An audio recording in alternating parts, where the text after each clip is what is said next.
Rain poured down on Seattle-Tacoma International Airport like a chaotic symphony, each drop hammering the glass windows as if counting down to something inevitable. Lila Carter, 17, small as a fleeting shadow easily swallowed by the storm, stepped out of a faded yellow taxi, her old Converse shoes squelching on the wet pavement. The light blue dress she wore, a thin, simple cotton piece, was soaked at the hem, fluttering in the cold wind, clinging to her slender legs. Her long, curly brown hair stuck to her shoulders, strands plastered to her cheeks like chaotic strokes on a painting, but her brown eyes burned bright, reflecting the golden lights of the terminal like two tiny, unyielding flames. She pulled a bright orange suitcase, its wheels clattering on the concrete, a vivid splash of color amid the sea of gray and black luggage dragged by hurried travelers. Slung over her shoulder was a worn fabric backpack, cradling her saxophone, the soul of her dream. A youth music competition in New Orleans, where she aimed to prove she was more than just the daughter of Marcus Carter, the jazz legend who once commanded stages before hanging up his mic. This was her first time leaving Seattle, stepping out from her father's towering shadow, and every step felt heavy with both hope and fear. She paused under the overhang, her breath forming white puffs in the damp, chilly Seattle air. "I don't need Dad's name," she whispered to herself, her voice lost in the growl of rain and the distant honk of cars. Just music is enough. But as the terminal's sliding doors parted, a loudspeaker blared like a cold warning. "Flight to New Orleans, Gate C-14 delayed due to severe weather. Please await further updates." Lila gripped the suitcase handle tighter, the cold metal seeping into her palm, her heart pounding like the jazz drum beats her dad once played in his glory days. She glanced up at the flickering digital board, the word delayed glowing red like an ominous sign. A chilling thought sliced through her mind, sharp as the rain against the glass. If this flight cancels, if I don't make it to New Orleans, they'll only remember me as Marcus Carter's daughter, a failed girl with nothing but her father's name. She took a deep breath, the smell of rain and car exhaust from the nearby runway stinging her nose. But her eyes stayed fixed on the board, as if staring hard enough could force time to bend to her will. Lila pulled her orange suitcase into the terminal, her wet dress sticking to her legs making her shiver, but she told herself, "I have to make it. Even if the rain gets worse, even if the sky falls, I'll get there." The suitcase's wheels rolled steadily on the tiled floor, a faint rhythm trying to keep her grounded amid the storm outside and the one brewing in her chest. The check-in hall at SeaTac was a mess of noise and smells. Chatter from hundreds of passengers, the clatter of rolling suitcases, the burnt coffee stench wafting from a nearby stall, and harsh white neon lights glaring down from the high ceiling. Lila dragged her orange suitcase through the crowd, each step heavier from the cold seeping through her soaked clothes and the exhaustion of the long ride from home. She stopped at counter 8, placing her first-class ticket on the scratched wooden surface, her hand trembling slightly from nerves and the chill numbing her fingers. Ellen, the counter clerk, sat behind the desk, her eyes red from a long night shift, her blonde hair teed back sloppily, showing streaks of gray. She glanced at Lila from the crumpled, wet blue dress, the soggy Converse leaving faint dirt marks on the floor, to the garish orange suitcase that looked out of place among sleeker bags and smirked, her smile sharp and mocking. "First class? With this cheap suitcase? Who paid for this, kid?" Lila took a deep breath, trying to keep her voice small but steady, though her heart raced like it might burst. "My dad booked it for me." Ellen let out a dry, scoffing laugh, sharp like the rain tapping the windows. "What dad's that generous? Let me check if it's real." She typed on the keyboard slowly, each clack a hammer striking the fragile confidence Lila had built over months of preparation for this trip. Lila handed over her ID, a small plastic card with a photo from 2 years ago, when her hair was shorter and her smile brighter. But Ellen's eyes stayed cold, cutting like a blade through the thin shield of pride Lila clung to. "They don't believe me," she thought, her hand unconsciously gripping the hem of her dress, the wet fabric sticking to her fingers like a reminder of her vulnerability. "They never believe someone like me, small, Simple, nothing special or first class about me. Ellen looked up, muttering just loud enough for Lila to hear. Fine, go over there, but I don't buy it. First class isn't for kids in rain-soaked dresses dragging flashy suitcases like they're on a play date. Lila bowed her head, pulling her orange suitcase away, her small shoulders hunching as if to shrink even further. She didn't want to use her dad's name. That was the last thing she wanted on this journey. After spending countless hours practicing saxophone in her tiny room at home, just to prove she could stand on her own. But Ellen's scornful stare, the faint chuckle from a nearby passenger overhearing, made her wonder, do I really belong here? Or am I just pretending, chasing a silly dream I don't deserve? She walked off, the suitcase's wheels rolling steadily on the floor, a comforting rhythm amid the chaos in her heart. But with each step, she felt Ellen's eyes lingering on her back, a shadow of doubt she couldn't shake off.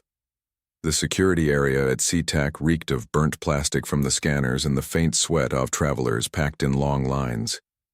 The machines buzzed in a discordant rhythm, blending with the loudspeakers' reminders to remove shoes and electronics. Lila queued up, her legs aching from the trek to the airport, and the cold seeping through her wet dress.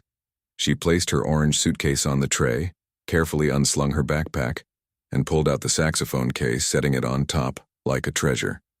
It was a gift from her dad on her 15th birthday, given when she told him she wanted to chase jazz like he did. Jake, a tall TSA agent with a face hard as stone and rough hands, approached barking, "Kid, what's in that case? Open it now."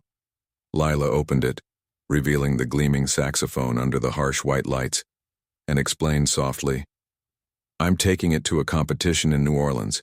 It's my saxophone." Jake frowned, his eyes scanning her wet dress, muddy Converse, and bright suitcase. "A competition? In that dress? You look more like you're headed to a picnic than a musician." He started rifling through her suitcase, his rough hands knocking a music notebook onto the wet floor, its pages soaking up water and smudging ink. Lila bit her lip, her heart twisting as she saw the notes she'd painstakingly written blur her practice piece. Blue and Green, the song her dad played for her as a kid, curled up on the sofa in a room full of cigarette smoke and dim lights.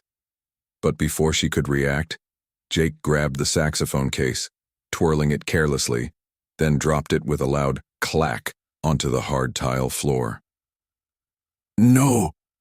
Lila cried out, her voice breaking, lunging forward as startled passengers turned to look. She dropped to her knees, trembling hands picking up the case, opening it with bated breath. The lights glinted off the saxophone miraculously. It was unharmed. Jake shrugged, his tone flat. "Don't make a fuss. Next time, bring less weird stuff, wastes everyone's time."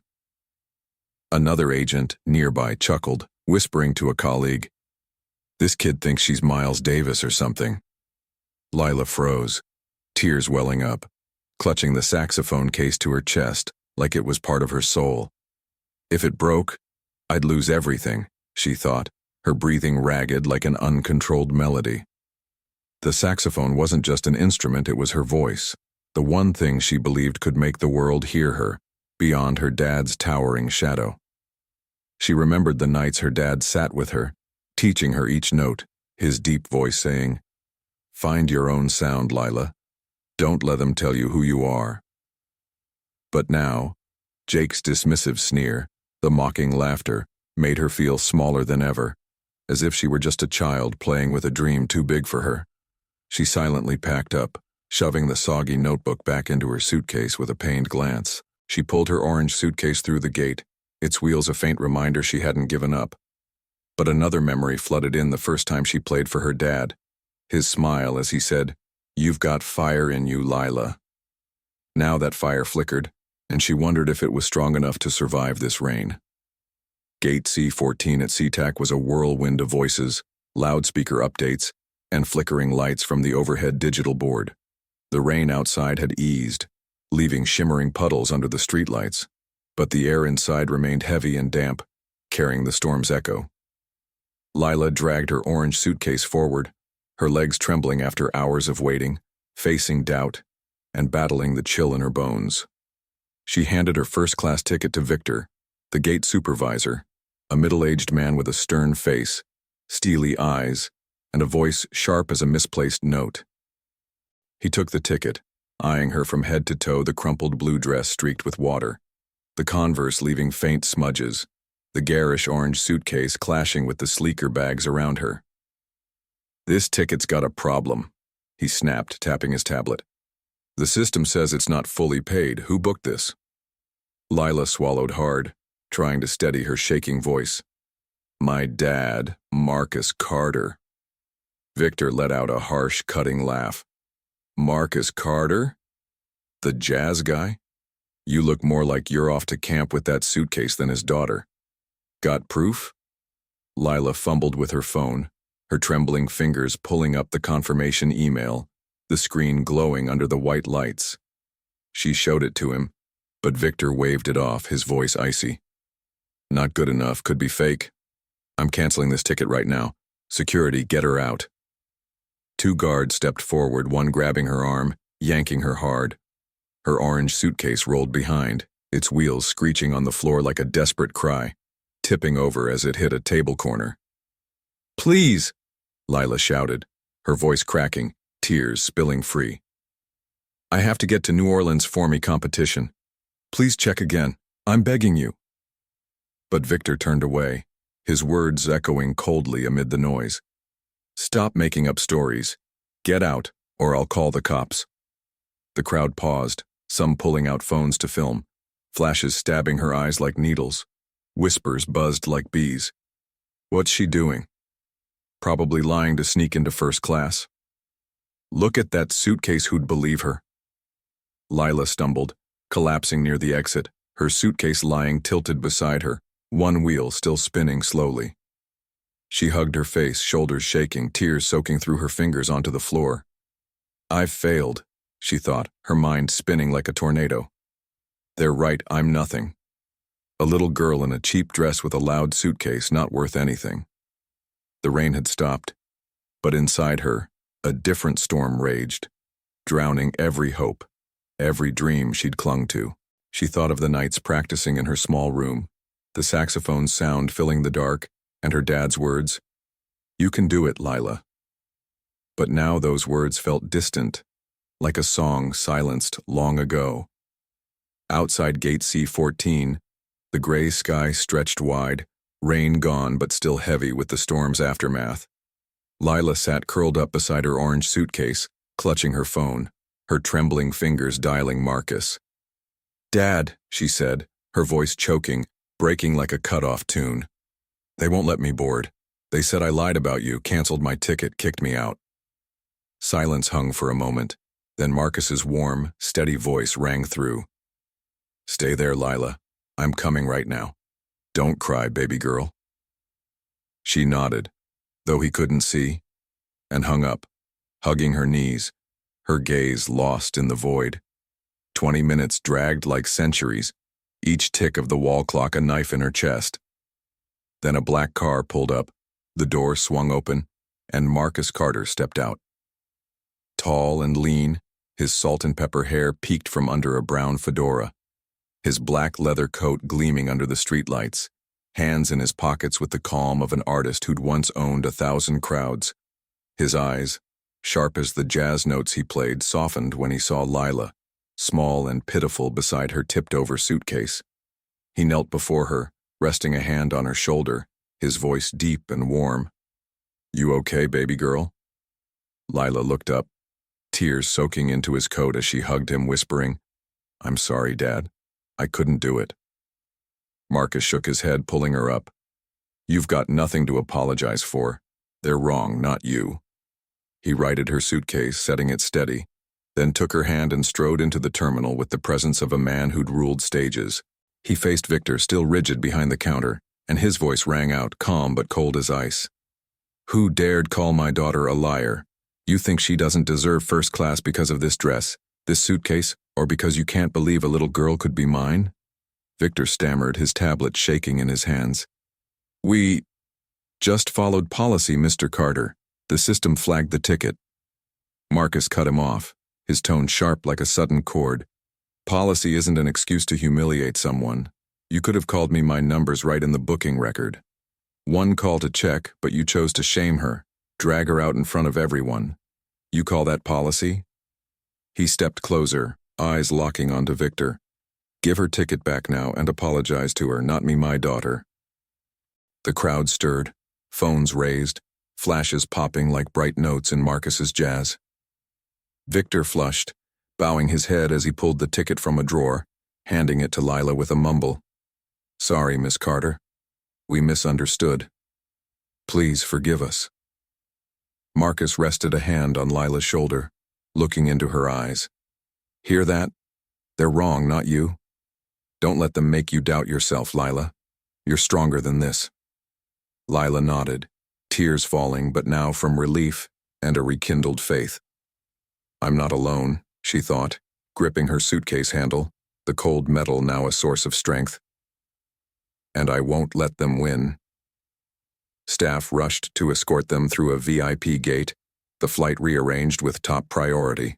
Lila followed her dad, her orange suitcase rolling steadily, its wheels now a triumphant beat echoing through SeaTac's noise. At the boarding lounge, Marcus sat beside her, pulling an old handkerchief from his pocket to wipe the last rain streaks from her face. You know, he said, his voice low like a slow melody. My first gig, they didn't believe in me either. A skinny kid from New Orleans, clutching a horn like it was the world. But I proved them wrong. You will too. Lila gave a faint smile, her first of the day, and whispered, Thanks, Dad. The plane touched down in New Orleans late that afternoon, golden sunlight piercing the clouds, banishing Seattle's cold and damp. Lila stepped out of Louis Armstrong Airport, her orange suitcase rolling smoothly, her blue dress dry but still crumpled a mark of her journey. She breathed deep, the warm New Orleans air earth, magnolia blossoms, and a hint of street food spices reviving her like a new song. The next day, she stood in a small theater in the French Quarter, its warm golden lights glowing from old chandeliers, the scent of aged wood and faint cigarette smoke thick in the air. Lila took the stage, her blue dress swaying as she raised her saxophone, her orange suitcase sitting quietly in the corner like a silent witness. The crowd, strangers, stern organizers, fellow competitors watched with curious eyes, but she no longer cared. She closed her eyes, took a long breath, and played. Blue in green poured out, each note astry of rain on SeaTac's glass, Ellen's doubt, the saxophone's fall, her cry as she was dragged away. Then the tune shifted, stronger, warmer like Marcus's light when he came for her, the steady roll of her suitcase when she reclaimed her faith. Her saxophone wasn't just sound, it was a quiet roar, declaring she wasn't small or weak but a true artist.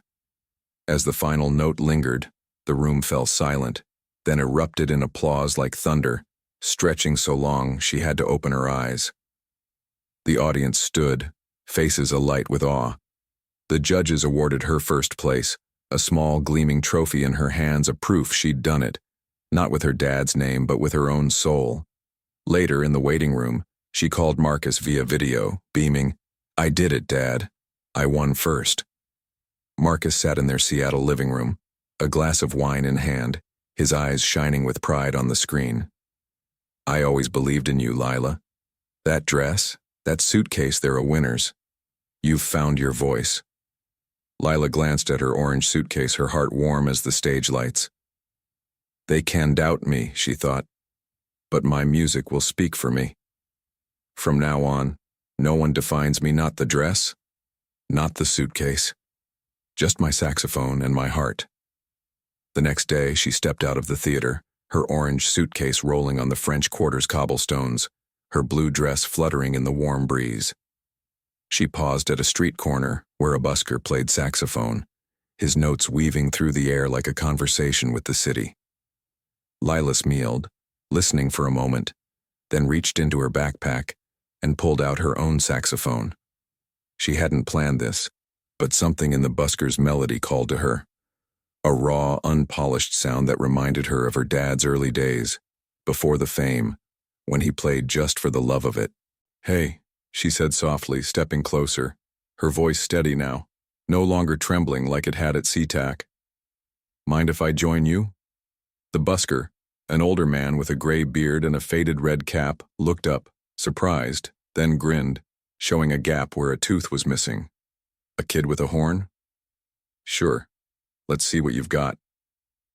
Lila raised her saxophone, the sunlight glinting off its curves, and began to play. She started with a slow riff, echoing the busker's tune, then let her own sound take over notes that danced with them, emery of rain, doubt, and triumph. A small crowd gathered, tourists and locals alike, their chatter fading as the music swelled. The busker joined in, his rougher style blending with her smoother, soulful one, creating a duet that felt like New Orleans itself, gritty, warm, and alive.